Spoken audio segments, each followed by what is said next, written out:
Allez, coucou MFD, voilà.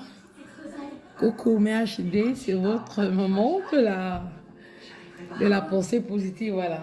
Avec ce temps pluvieux là, pour vous qui êtes hors de Port-Gentil, je ne sais pas quel est le temps qu'il fait là-bas, mais ici, il a plu.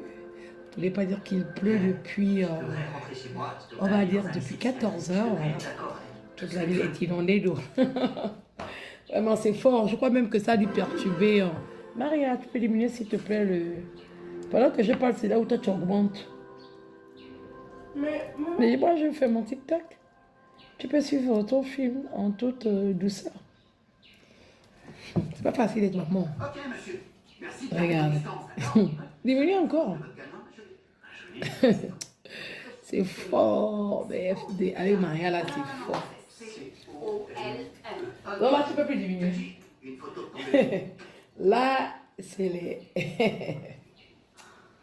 Ah là là là là. Ouais. Ma positivité que j'ai envie de partager, Maria est en train de me la faire passer. Voilà. Donc, je suis en train de dire que mes FD.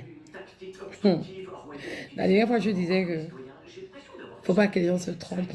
Normalement, quand on est enfant de Dieu, on aspire à une vie de prospérité dans le nom du Seigneur, n'est-ce pas? Mais je ne comprends pas pourquoi les chrétiens veulent toujours voir le chrétien comme une personne non ambitieuse, en fait.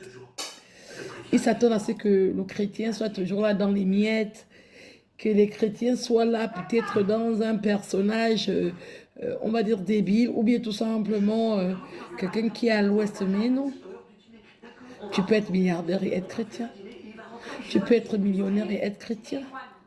Le chrétien, c'est pas le petit pauvre personnage qui a faim, qui a soif et qui se tourne vers Dieu par dépit. Non, non, non, non. Dieu a dit que l'or et l'argent lui appartiennent. Donc ça veut dire que si nous, on se reconnaît comme enfant de Dieu, ça veut dire que cet héritage-là, en fait, nous l'avons aussi, mais FD. Maria Judith. Tu vas me rendre dingue. J'ai même l'impression que j'ai encore même pris même du poids, ou bien c'est juste une impression. Mais bon. Alors, donc, c'est pour dire à une FD que, oui, un chrétien, c'est quelqu'un qui peut être millionnaire, parce qu'on a des chrétiens qui sont millionnaires, qui sont peut-être milliardaires également. Voilà, parce que l'or et l'argent appartiennent à Dieu. Donc, si l'or et l'argent appartiennent à Dieu, ça veut dire que nous, en étant co-héritiers du Christ, d'accord, ça veut dire que cet argent aussi, et cet or, eh bien, ça nous appartient. Donc, en fait, notre vie doit être une vie de glamour, une vie glorieuse.